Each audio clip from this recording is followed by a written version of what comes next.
I'm going to give my testimony in English and then summarize in Kikamba. I want to testify about QEG. QEG found me when I was giving up in life. I am the only child to a single mother. I don't have a brother, I don't have a sister, I was the only son. From the time I was born, I've never known who my father is till today. So my mother died of stroke in 2011 January.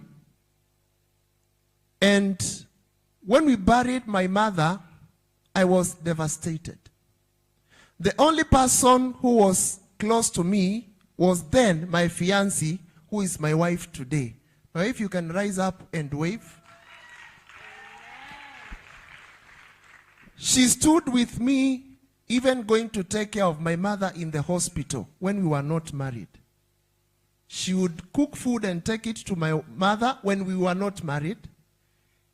She would clean my mother because when you have stroke, you can't clean yourself. So after the death of my mother, I was devastated. I was left alone. People left as usual after the burial. And I remember that time I gave up in life. I was living in a 2-bedroom house. I sold everything in that house. I was left with myself.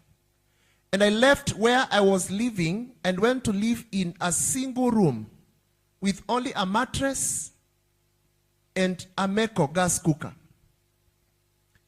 The next thing I wanted to do, I wanted to resign from my job as a banker.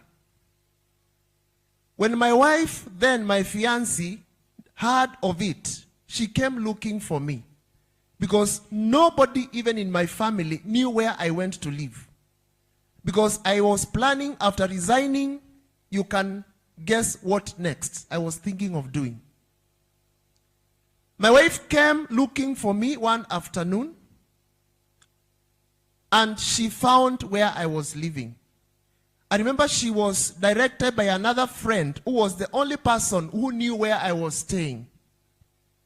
She came, and when she arrived at the door of the single room, she said, "Simon, this is not your portion. You don't belong here. I have nothing to give you. I have nothing to help you with. But there is one thing I'll give you, and that is QEG.